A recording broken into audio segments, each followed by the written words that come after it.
Hola, ¿cómo están todos? Tanto tiempo. Bueno, acá sigo tratando de producir mis lecturas compartidas, avanzando con el libro último que he tomado en mi corazón, El arte de cuidar a tu niño interior, a mi niña interior, para reencontrarnos con nosotros mismos. No hay mejor medicina que tratarnos con amor, encontrarnos, respetarnos, ubicarnos, estar en el adulto, centrados, conectando con el arte de respirar de manera consciente, con atención plena, para llevar adelante una vida más sana, más íntegra, más conectada con el entorno. Y una vez que estamos en conexión y en coherencia cardíaca con nosotros mismos, sin duda vamos a poder conectar y estar más disponibles para el afuera, para los otros, para nuestra familia, nuestra pareja, nuestros hijos y lo que surja en el cotidiano. Entonces, hice varios videos. Ya este sería el quinto de este libro del gran maestro Thich Nhat Hanh, que ustedes quizás ya lo conocen. Es un monje budista de origen vietnamita, pero que tuvo que vivir casi la mayor parte de su vida exiliado, dado que una vez que salió para pedir por la paz en Vietnam, en la época de Martin Luther King, allá lejos y no tan lejos, no lo dejaron volver a su país durante muchísimos años. Así que honro la presencia y la continuidad de este maestro maravilloso. Bueno, ya hablé demasiado, 2 minutos y pico, y voy a empezar entonces. Buenos días, buenas tardes, buenas noches a todos. Gracias por escucharme. Vamos a leer hoy el capítulo 7, que se llama Reconciliación. Voy a pausar y ahora sigo. Los invito a que busquen los videos anteriores del arte de cuidar a tu niño o a tu niña interior para encontrar herramientas donde se nos enseña a respirar, a poco empezar a conectar con nuestro cuerpo, con nuestras emociones, con todas las semillas esenciales que habitan en nosotros. Gracias. Bueno, estas pausas las hago para poder publicar desde fragmentos luego en Instagram, que siempre me reta cuando me paso de los 3 minutos, porque hoy la vida es 3 minutos, 2 minutos, 1 minuto y medio el reel, porque si no la gente no lo mira. Bueno, y ahí estamos, ¿no? En una carrera que no nos lleva a ninguna parte. Entonces, desde este espacio los voy a invitar a que se tomen un ratito, que respiren, que conecten con el ingreso del aire por sus narinas, que sientan cómo entra por la nariz ese aire fresco en automático, desde un espacio de conciencia, de atención plena, y que al exhalar dejemos ir todas las preocupaciones para escuchar un poquito lo que nos quiere decir Thich Nhat Hanh sobre la reconciliación. Dice así: tenemos tendencia a echar culpa a los demás, como si estuvieran disociados de nosotros. Por eso tenemos que analizar en profundidad y preguntarnos: ¿crecemos día a día? ¿Somos más felices cada día? ¿Estamos más en armonía con nosotros mismos y con las personas que nos rodean? Tanto con las que nos resultan antipáticas como con las que nos parecen adorables. Lo que digan o hagan los demás no tiene que afectarnos, ya que no influye en la capacidad que tenemos de cuidar de nosotros mismos. Podemos tratar de hacer todo lo posible para ayudar realmente a los demás en vez de juzgar y regañar y comportarnos de una manera que cree conflictos a nuestro alrededor. Cuando nuestra mano izquierda se hace daño, no decimos mano tonta. ¿Cómo pudiste hacer eso? De manera natural mostramos interés por esa mano para que se pueda curar. Así es como podemos ver a las demás personas de nuestra familia o comunidad, que no están del todo bien, a las que se hiere con facilidad, a las que tienen muchas dificultades. No les diremos, no te portas muy bien, tienes que cambiar. Podemos aprender a cuidar de ellos, igual que lo haríamos con nuestra mano izquierda lesionada.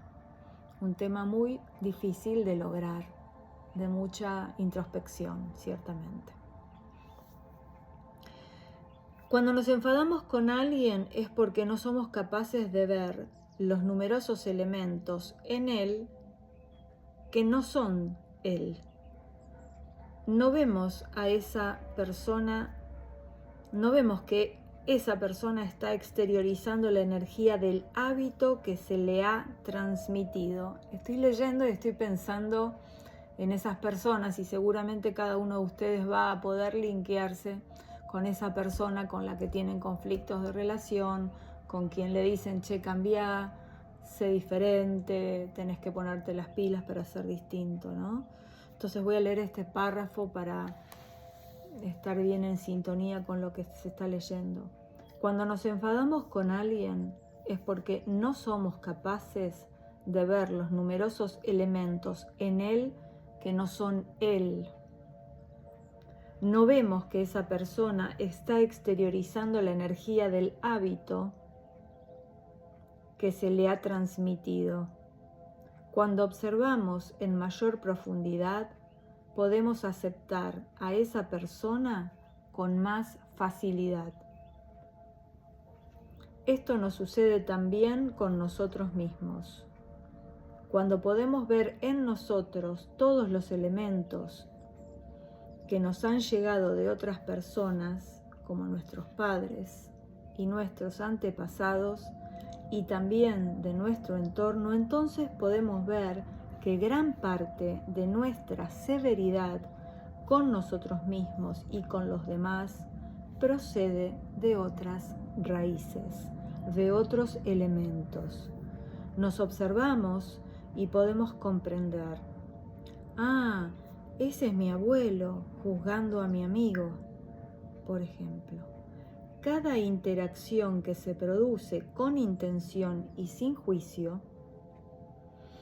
aumenta la conciencia plena de los diversos modos en que nuestros pensamientos, palabras y acciones no son solamente nuestros.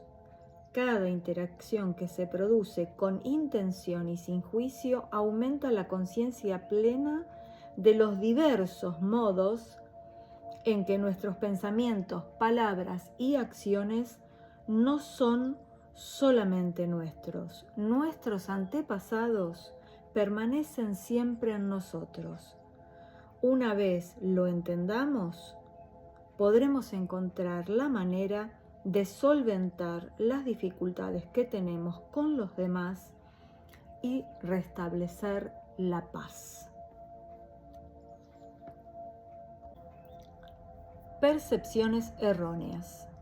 Dado que con frecuencia estamos atrapados en las imágenes del sufrimiento pasado, desarrollamos fácilmente percepciones erróneas y reaccionamos ante los demás de una manera que genera más sufrimiento. Supongamos que estamos enfadados con alguien porque creemos que trata de hacernos sufrir. Esa es nuestra percepción. Creemos que la intención de la otra persona es hacernos sufrir y amargarnos la vida. Esa percepción produce ira y un tipo de acciones que van a generar más sufrimiento para todos los implicados. En vez de arremeter contra alguien, podemos usar la respiración y el andar conscientes para generar conciencia y discernimiento. Podemos inspirar y expirar y observar que existe sufrimiento en nosotros y que tenemos percepciones erróneas. Podemos ver también que en la otra persona hay sufrimiento y percepciones erróneas. Hemos alcanzado cierto grado de conciencia, pero tal vez la otra persona no lo haya hecho, porque no sabe cómo reconocer y manejar su sufrimiento y salir de su situación actual. Sufre, se hace sufrir a sí mismo y hace sufrir a quienes le rodean. En cuanto nos damos cuenta de ello, miramos a esa persona de otra manera. Notamos el sufrimiento en él y podemos ver que no sabe qué hacer con su sufrimiento. Cuando somos capaces de ser conscientes de su sufrimiento y de su situación, surge la compasión. Al surgir la compasión, la ira se transforma. No actuaremos buscando el castigo, porque ya no estaremos enfadados. Aquí interviene el discernimiento. Este nos puede salvar porque nos ayuda a corregir esas percepciones erróneas. Cuando las percepciones erróneas desaparecen, la ira, el miedo y la desesperación no tardan en desvanecerse. Recuerden que la ira explota o sale, digamos, del subsuelo de nuestras emociones, ¿no? De ese subconsciente, cuando hay mucho miedo en la persona. Y ahí se genera como ese volcán que hace estallar. Entonces, en su lugar surge la compasión y la voluntad de ayudar. A veces podemos ayudar y otras veces, cuando hay mucha ira del otro lado y en nosotros se produce también sufrimiento, angustia, quizás no podemos ayudar, quizás necesitamos tomar distancia.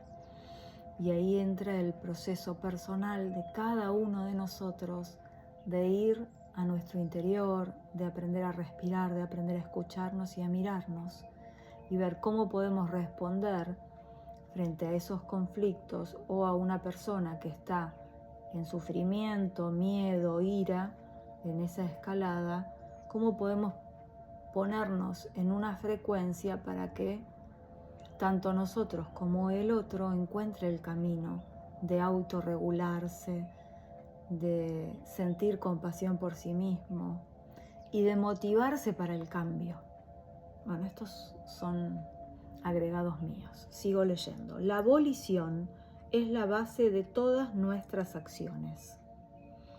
Cuando tenemos percepciones erróneas, la volición nos motiva a reaccionar de maneras que generan más sufrimiento. Con discernimiento, la volición se convierte en volición positiva. Nos motiva el deseo de ayudar en vez de castigar. Cuando estamos así motivados, nos sentimos ya mucho mejor, aunque todavía no hayamos hecho nada. Sacamos provecho de esta práctica enseguida.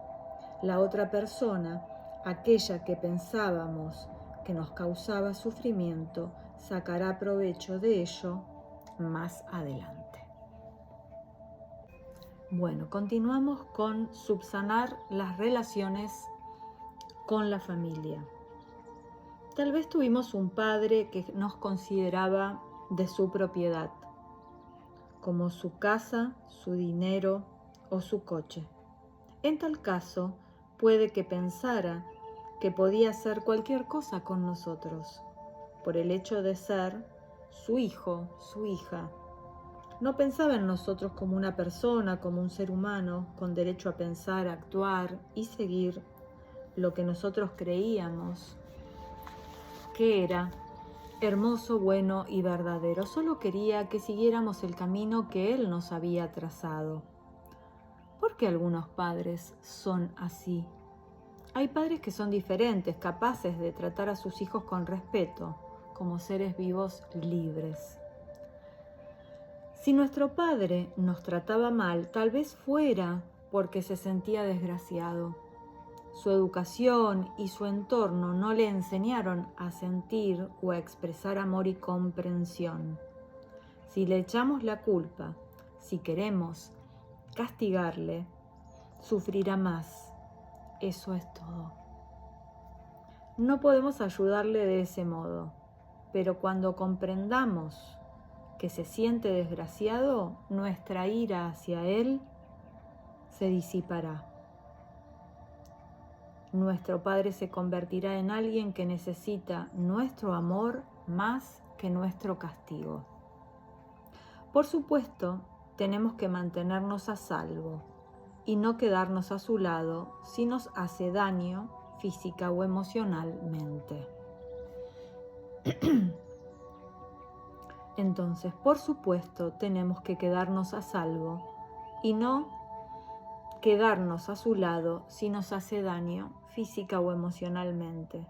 Pero escapar de nuestro Padre no hará más que aumentar el sufrimiento de ambos. Si no tenemos una actitud de atención y cuidado hacia nuestros padres, crearemos un infierno para las dos partes. Siempre que los padres y los hijos se pelean, salen perdiendo los hijos, pues se supone que los hijos no replican a los padres con el lenguaje que utilizan estos últimos. Los padres pueden pegar a sus hijos, pero los hijos no pueden pegar a sus padres. Los padres pueden insultar a sus hijos, pero los hijos no pueden hacer lo mismo. Como no pueden expresar la violencia que han recibido, entonces enferman. La violencia que reciben permanece en ellos y busca la manera de salir de manera de expresarse. Si de jóvenes no nos tratamos bien y nos hacemos daño, es porque no tenemos otra manera de expresar la violencia que hay en nosotros. Somos víctimas de la violencia que hemos recibido de nuestros padres y de la sociedad. Nuestros padres no fueron lo bastante sabios como para evitar la violencia con sus hijos, aunque intentaran amarnos y hacernos felices. Conozco a un joven que estudiaba medicina, su padre era médico. El muchacho parecía uno de esos jóvenes que se promete ser diferente a su padre, pero cuando se convirtió en padre, hizo con sus hijos exactamente las mismas cosas que su padre había hecho con él. Les gritaba y los criticaba continuamente. De niños nos prometemos que haremos todo lo contrario de lo que hacían nuestros padres. Sin embargo, cuando tenemos hijos, con frecuencia repetimos los hábitos de nuestros padres.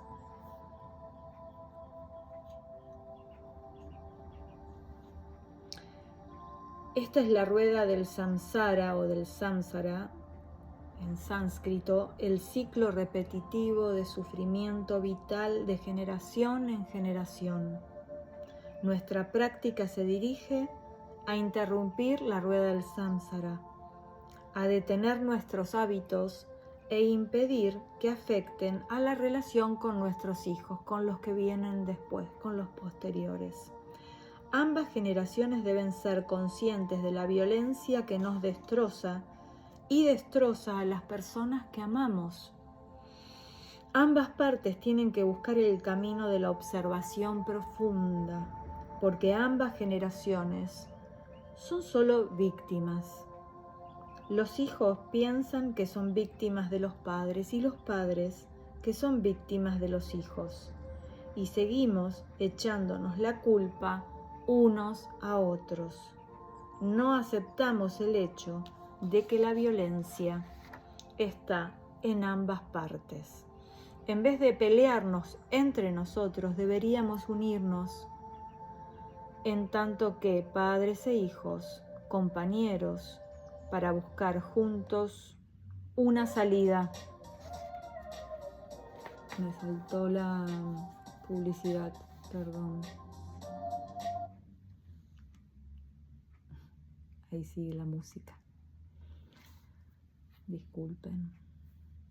Esto es por tener todo gratis. En YouTube me pongo un poco de música para acompañarlos en la lectura, con un tema tan difícil. Pero bueno, será un momento de prestar atención tal vez a lo que estábamos leyendo y a encontrar el correlato con las constelaciones familiares, lo que miramos desde las constelaciones, desde la mirada sistémica, esto de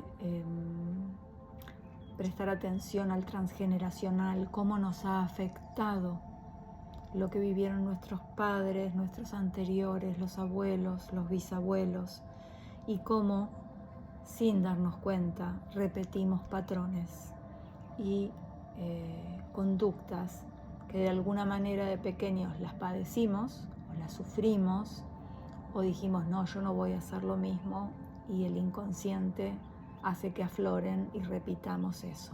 Entonces la idea es tomar conciencia y decir, me atrevo a hacerlo desde otro lugar, me atrevo a hacerlo diferente, me miro, me amo, me observo con compasión y digo, esto lo voy a hacer de otra manera. En vez de pelearnos entre nosotros, deberíamos unirnos, dicen, tanto que padres e hijos, compañeros, puedan buscar juntos una salida. Que hayamos sufrido no significa que tengamos que seguir haciéndonos sufrir mutuamente. Unos y otros sufrimos mucho por las mismas causas. Por tanto, deberíamos ser aliados en vez de enemigos. Albergamos suficiente sufrimiento en nosotros como para que nos enseñe a no cometer la misma equivocación. Buda decía, ante cualquier cosa que ocurra, trata de ver su naturaleza profunda. Una vez empezamos a comprender su naturaleza, cómo ha llegado a suceder, estamos ya en la senda de la liberación. Buscamos liberarnos de cargas cuando la podemos ver, ¿no? Decía Buda, ante cualquier cosa que ocurra, trata de ver su naturaleza profunda. Por eso, el miembro de una pareja tiene que recurrir a su pareja, al amigo, el amigo al amigo, la madre a la hija.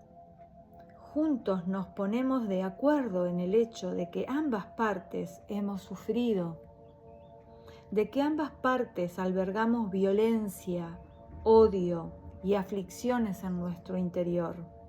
En vez de oponernos y echarnos la culpa mutuamente, deberíamos ayudarnos unos a otros y practicar juntos, con la ayuda de un maestro y de nuestra comunidad. Animarnos a hablar desde la calma, desde la tranquilidad de poder conversar y de soltar el juzgar al otro, porque el otro también fue pequeño como fuimos nosotros, también fue un niño que sufrió y que le pasaron cosas quizás muy similares a las que nos pasaron a nosotros. Recuerden esto, ¿no? Sentarnos a conversar en calma. Bueno, voy a pausar para poder marcar las distintas etapas. Expandir el corazón sería otro subtítulo de lo que vamos leyendo. Dice así: conozco a un joven que estaba tan enfadado con su padre que decía: no quiero tener nada que ver con mi padre. Es comprensible, siente que todo su sufrimiento procede de su padre y quiere ser completamente distinto a él. Quiere estar absolutamente aislado de esa parte de su existencia. Pero si analiza en profundidad, se dará cuenta de que aunque odia a su padre, con todo su ser, él es su padre. Es la prolongación de su padre. Odiar a su padre es odiarse a sí mismo. No hay más alternativa que aceptar a nuestro padre. Y si tenemos el corazón pequeño, aún no podremos abrazarle. Tenemos que tener un corazón grande. ¿Cómo hacer que el corazón sea grande para que haya en él lugar suficiente para abrazar a nuestro Padre? Acá Teach habla de padre y yo diría también a nuestra madre, ¿no? Entender que nuestra madre también fue una niña que tuvo sufrimiento, que tuvo miedo, fue pequeñita. Imaginemos a nuestros padres pequeños y mirémoslos con compasión, porque quizás ellos tuvieron los mismos miedos, las mismas emociones o heridas de abandono, los mismos ataques de ira de sus padres o de sus abuelos. Miremoslos como niños y de allí aprendamos a revincularnos sin juzgar. Y aquí nos dice Tai, la práctica de observar en profundidad es la única que ayuda al corazón a expandirse hasta hacerse inconmensurable. Un corazón mensurable no es un gran corazón. Hay 4 elementos que constituyen el amor verdadero, los llamados 4 inconmensurables: Maitri, bondad; Karuna, compasión; Mudita, alegría; y Upeksha, ecuanimidad, no discriminación. Estas palabras vienen del sánscrito. Matri, bondad; Karuna, compasión; Mudita, alegría; y Upeksha, ecuanimidad, no discriminación. Esos serían los llamados 4 inconmensurables para la práctica del amor verdadero. Practicamos con estos elementos para transformar el corazón en algo inconmensurable. Cuando el corazón empieza a expandirse, a agrandarse, somos capaces de contener y asumir cualquier tipo de sufrimiento. Cuando abracemos el sufrimiento en nosotros, ya no sufriremos más. Buda describe el corazón inconmensurable con la siguiente analogía. Si cae en nuestro vaso de agua algo de suciedad, no beberemos esa agua, tendremos que tirarla. Pero si ponemos esa suciedad en un río inmenso, podremos aprovechar el agua. El río es grande, inconmensurable. Puede aceptar la suciedad y podemos beber agua de él. Cuando el corazón es pequeño, no podemos asumir la cantidad de dolor y sufrimiento que otra persona o la sociedad nos infligen.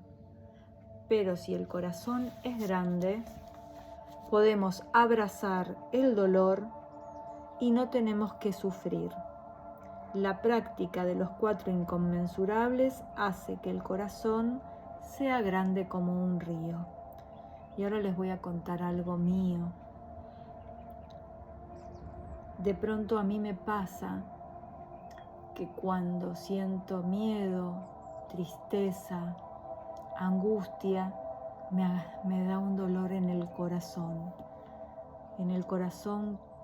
que gracias a Dios el físico no está enfermo, pero lo tengo que cuidar, tengo que prestar atención a eso que siente mi corazón o esta zona de mi pecho cuando se llena de angustia, de miedo frente a determinadas situaciones que sé que no las puedo resolver, frente a gente amada que querés ayudar y no podés, y te agarra esa angustia y ese dolor y esas ganas de hacerte chiquitita porque no podés ayudar, porque no encontrás la herramienta perfecta para el otro. Y entonces lo mejor que encuentro en mi caso es ocuparme de mí, en respirar, en encontrar la calma, la paz interna, para que una vez que encuentre mi propia calma, realmente pueda salir con un corazón un poquito más grande,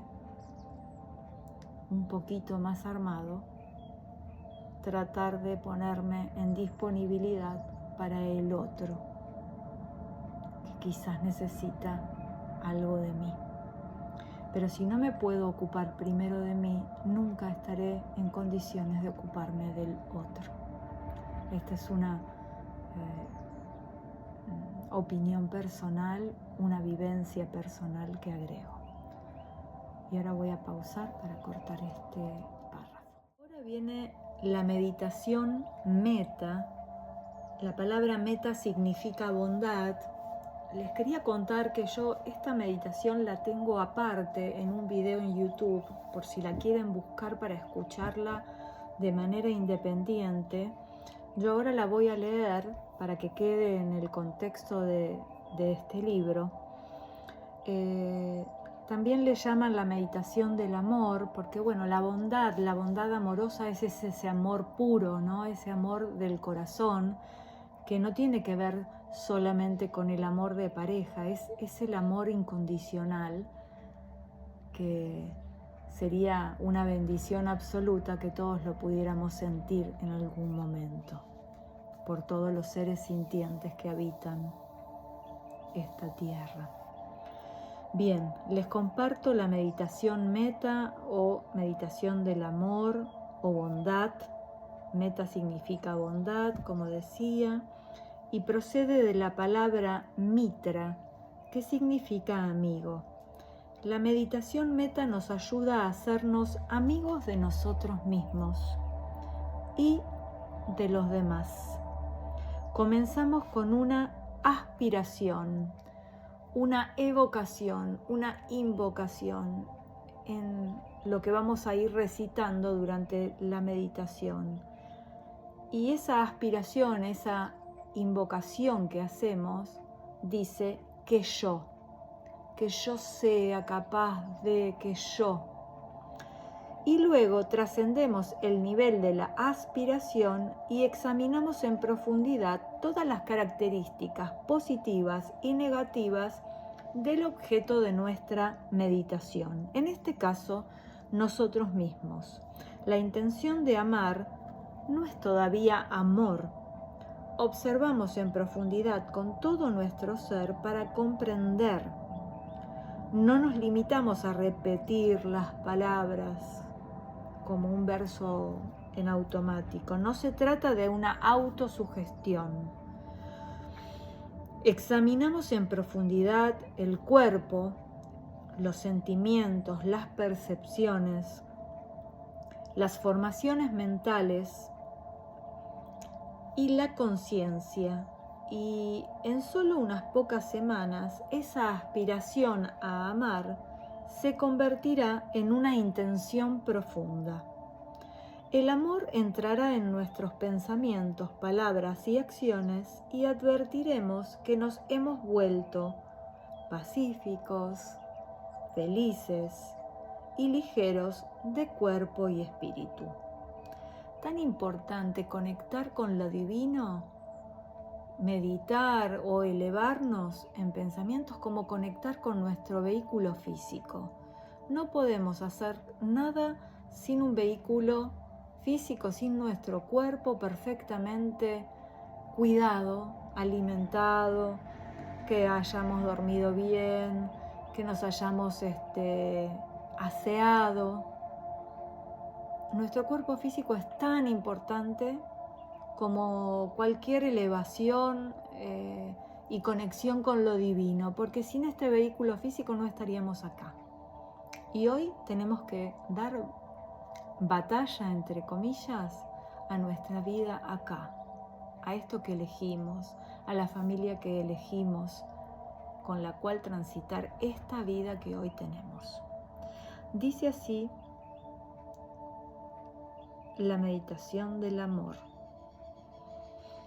Esta meditación del amor está adaptada del Visuddhimagga, camino de la purificación de Buda Gosa, una sistematización de las enseñanzas de Buda que data del siglo V después de Cristo. Empezamos practicando esta meditación del amor sobre nosotros mismos. No podremos ser de mucha ayuda para los demás hasta que no seamos capaces de amarnos y de cuidar de nosotros mismos. Una vez conseguido eso, practicaremos para los demás. Y entonces allí, en vez de decir que yo, diremos que él o que ella, que ellos, que ellas.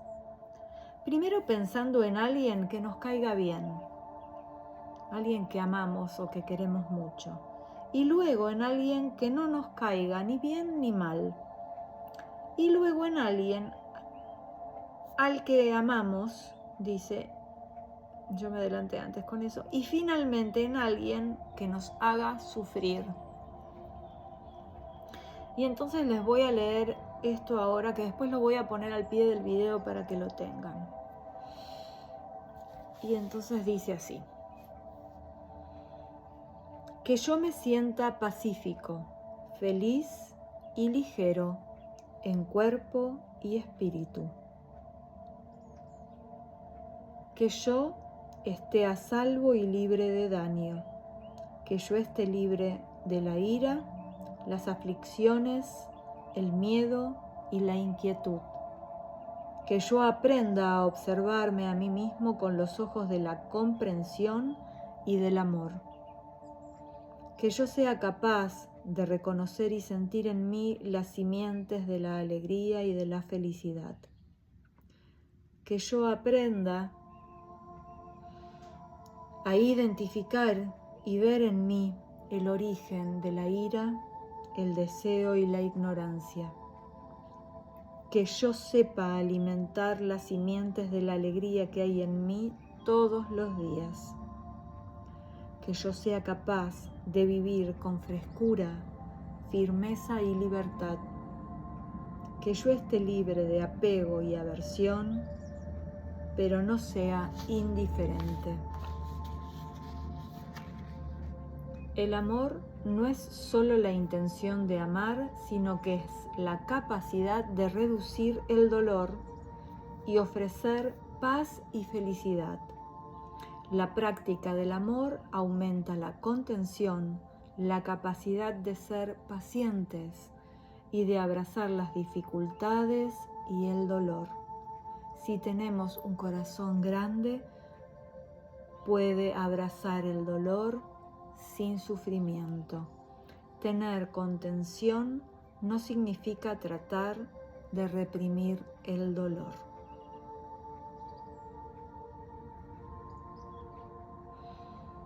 El amor no es solo la intención de amar, sino que es la capacidad de reducir el dolor y ofrecer paz y felicidad. La práctica del amor aumenta la contención, la capacidad de ser pacientes y abrazar las dificultades y el dolor. Si tenemos un corazón grande, puede abrazar el dolor sin sufrimiento. Tener contención no significa tratar de reprimir el dolor. Y vuelvo a decir esto para alguien, como por ejemplo, que él o que ella se sienta pacífico, feliz y ligero en cuerpo y espíritu. Que él o que ella esté a salvo y libre de daño. Que él o que ella esté libre de la ira, las aflicciones, el miedo, la inquietud. que él o ella aprenda a observarse a sí mismo con los ojos de la compasión y del amor. Que él o que ella sea capaz de reconocer y sentir en sí las simientes de la alegría y de la felicidad. Que él o que ella sea capaz de reconocer y sentir en sí las simientes de la alegría y de la felicidad.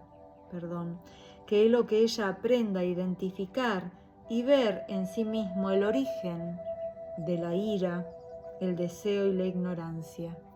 Que él o que ella sepa alimentar la simiente de la alegría que hay en sí mismos todos los días. Que él o que ella sea capaz de vivir con frescura, firmeza y libertad. Que él o que ella esté libre de apego y aversión, pero que no sea indiferente. Esto sería la meditación meta, bondad o meditación del amor. Lo voy a dejar en una parte para publicarlo aparte nuevamente. Gracias. Ahora continuamos con Tratado de Paz. Si nosotros y nuestra pareja, nuestra familia, no queremos sufrir, no queremos quedar atrapados en la culpa y la discusión, podemos firmar un tratado de paz. Podemos decir: cariño, sé que hay una semilla de ira en vos, en ti. Sé que cada vez que riego esa semilla, tú sufres y me haces sufrir a mí. Por eso me comprometo a abstenerme de regar la semilla de la ira que hay en vos, que hay en ti. Lo prometo.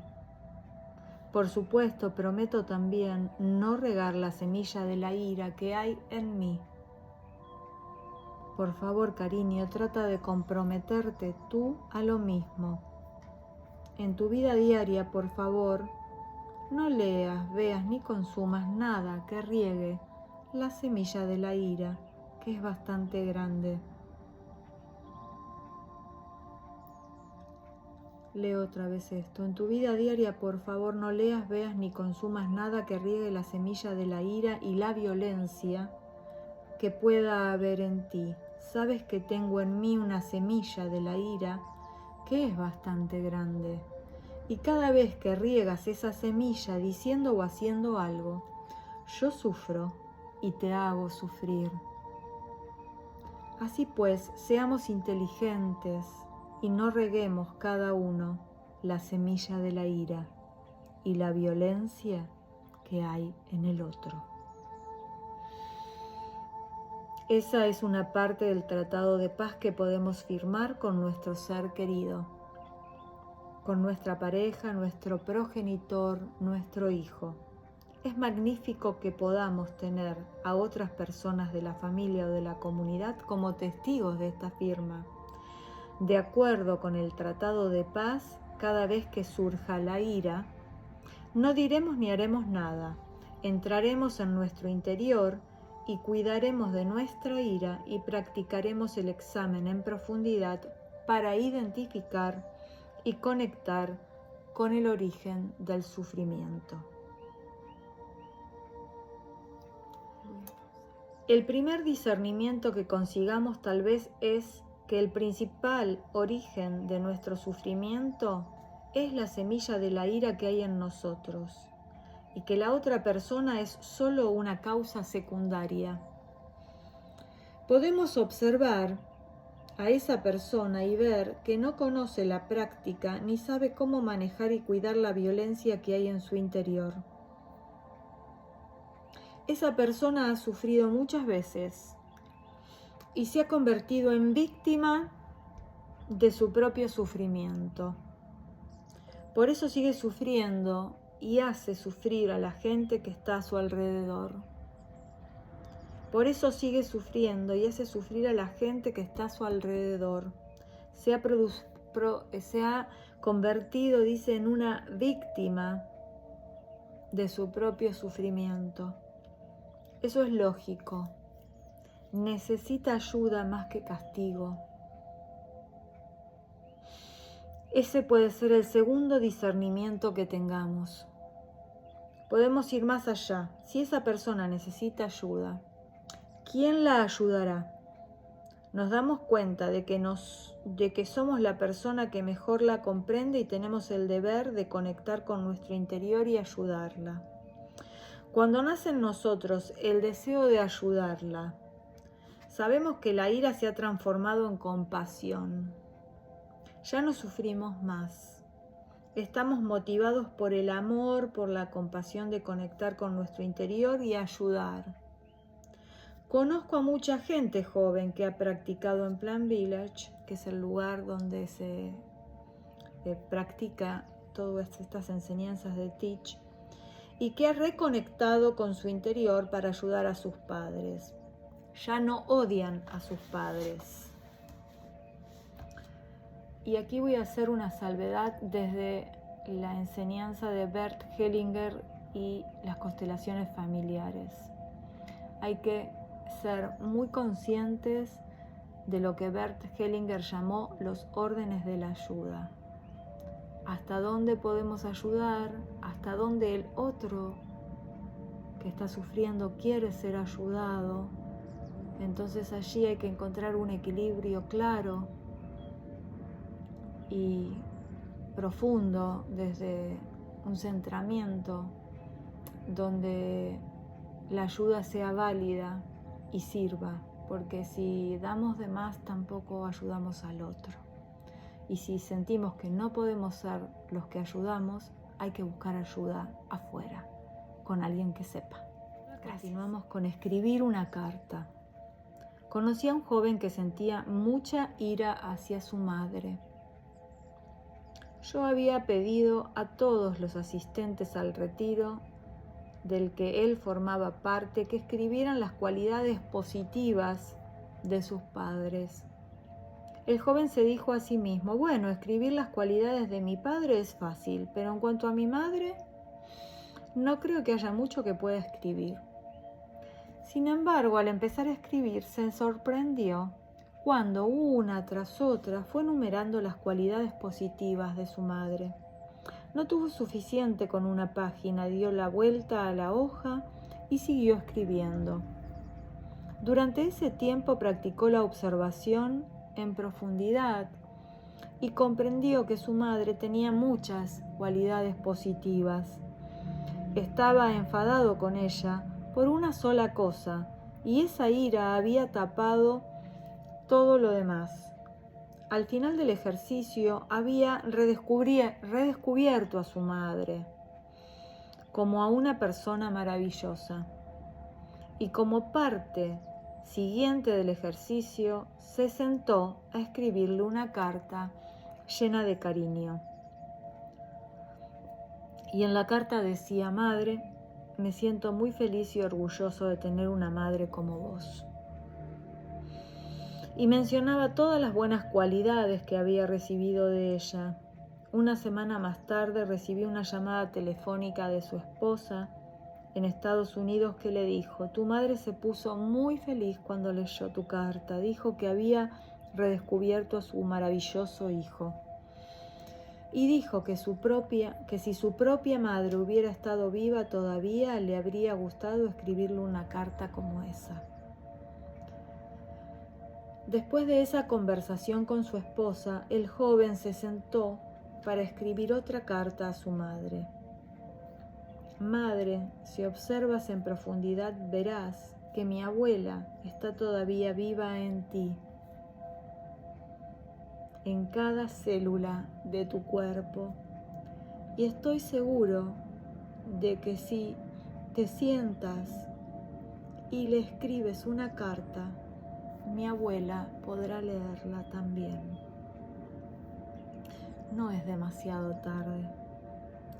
La relación entre hijo y madre se restableció magníficamente y no fue necesario mucho tiempo para ello.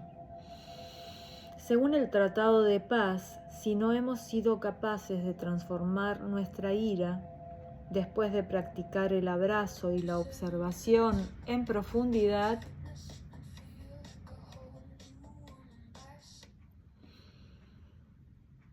Según el Tratado de Paz, si no hemos sido capaces,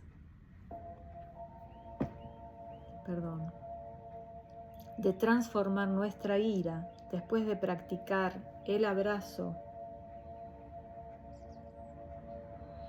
y la observación en profundidad de la otra persona, tenemos que dejar que ella lo sepa antes de que haya pasado 24 horas. Voy a ir de nuevo porque me interrumpió la propaganda acá. Según el Tratado de Paz, si no hemos sido capaces de transformar nuestra ira después de practicar el abrazo y la observación en profundidad de la otra persona, tenemos que dejar que ella lo sepa antes de que hayan pasado 24 horas. No tenemos derecho a guardarnos la ira más de 24 horas. Tenemos que contárselo. No es sano que nos la guardemos. En lugar de ello iremos a ver a esa persona y le diremos que estamos enfadados, que sufrimos. Y si sentimos que todavía no podemos decirlo con tranquilidad, podemos escribirlo en una hoja de papel. Y de acuerdo con las cláusulas del Tratado de Paz, tenemos que entregar la nota antes de la fecha tope. O sea, antes de esas 24 horas que no se venza esa posibilidad. Bueno, y ahora continuamos con 3 fases para la reconciliación. En Plan Village practicamos 3 frases cuando estamos disgustados con alguien. Puede que quieras escribirlas y guardarlas en tu cartera como recordatorio. La primera es: cariño, estoy enfadado, sufro y quiero que lo sepas. Cariño, estoy enfadado, sufro y quiero que lo sepas. Con palabras amables le dices la verdad, que sufres, que estás enfadado con él o con ella. Podemos sentirnos arrogantes y farisaicos, dice aquí. Cuando la otra persona venga a preguntar si todo va bien, si estamos enfadados, podríamos decir: ¿yo enfadado? A mí no me pasa nada. Pero en vez de eso decimos: cariño o querido, o como solemos dirigirnos a esa persona, estoy enfadado, estoy enojado, realmente enojado. Sufro y quiero que lo sepas. Y si quieres seguir un poquito más, puedes decir: no entiendo por qué me has dicho tal cosa, por qué me has hecho eso. Yo con todo eso sufro mucho. Este es el contenido de la primera frase. La segunda frase es: trato de hacerlo lo mejor que puedo. Eso significa que estoy practicando, significa que sé que cada vez que me enoje, que me enfade, no debo decir ni hacer nada, sino volver a conectar conmigo, volver a mi respiración, abrazar conscientemente mi ira y observarla en profundidad para ver cómo arraiga en mí. Hago todo lo que puedo. Le mostramos al otro que estamos practicando, que sabemos cómo manejar la ira, y eso va a inspirar en el otro respeto y confianza. Estoy practicando, pero lo tengo que hacer en forma consciente y con determinación. No es que hago lo que puedo y hago la plancha, ¿no? No. Hago todo lo que puedo y le mostramos al otro que estoy practicando, que sabemos cómo manejar la ira, si Dios quiere, y eso va a inspirar respeto y confianza de su parte. Es también una invitación indirecta a que el otro practique y se pregunte lo mismo. ¿Qué he dicho? ¿Qué he hecho para hacerle sufrir tanto? Y ese será ya el principio de la práctica. La segunda frase les invita pues a analizar en profundidad si ha sido injusto en lo que dijo o hizo. La tercera frase es: por favor, ayúdame. Por favor, ayúdame. Porque tal vez yo solo no pueda transformar este sufrimiento, esta ira que siento. Si somos capaces de ponernos a escribir esta tercera frase, sufriremos menos ya. Cuando nos convertimos en pareja cuando nos convertimos en amigos en la práctica, tenemos que compartir tanto la felicidad como el sufrimiento. Ahora sufro, quiero compartirlo contigo y necesito tu apoyo. Si eres capaz de escribir esta línea, habrás vencido tu orgullo. Muy a menudo nos sentimos tan heridos que preferimos irnos a nuestra habitación para llorar solos y rechazamos cualquier ayuda que venga de la otra persona. Nuestro orgullo hace acto de presencia. Queremos castigar al otro, mostrándole que sin él podemos sobrevivir perfectamente. Por eso, estas 3 frases son una guía práctica. En lugar de rechazar al otro, decimos: cariño, estoy enfadado contigo o enfadada contigo, sufro muchísimo. Quiero que lo sepas. Estoy haciendo todo lo que puedo para afrontar mi sufrimiento. Por favor, ayúdame. Puede que quieras escribir estas 3 frases en un trocito de papel del tamaño de una tarjeta de crédito y guardarlo en tu cartera, en tu billetera, tenerlo a mano. Y cada vez que surja la energía de la ira, ya sabes qué tienes que hacer. Saca el papelito y léelo. Buda estará contigo en ese momento. Sabes exactamente qué hacer y qué no hacer. Muchos de mis amigos han estado usando estas prácticas y transformando sus relaciones entre padres e hijos, entre madre e hija, parejas, etc. Y la práctica de la respiración y el caminar consciente nos ayuda mucho a tranquilizarnos. Apelamos a lo mejor de nosotros mismos para hacer frente a la situación, no nos limitamos a reaccionar y permitimos que nuestra ira, nuestra violencia, cause más sufrimiento. No nos limitamos a reaccionar y permitimos que nuestra ira, nuestra violencia, no cause más sufrimiento, ¿no? La bajamos, salimos de la explosión.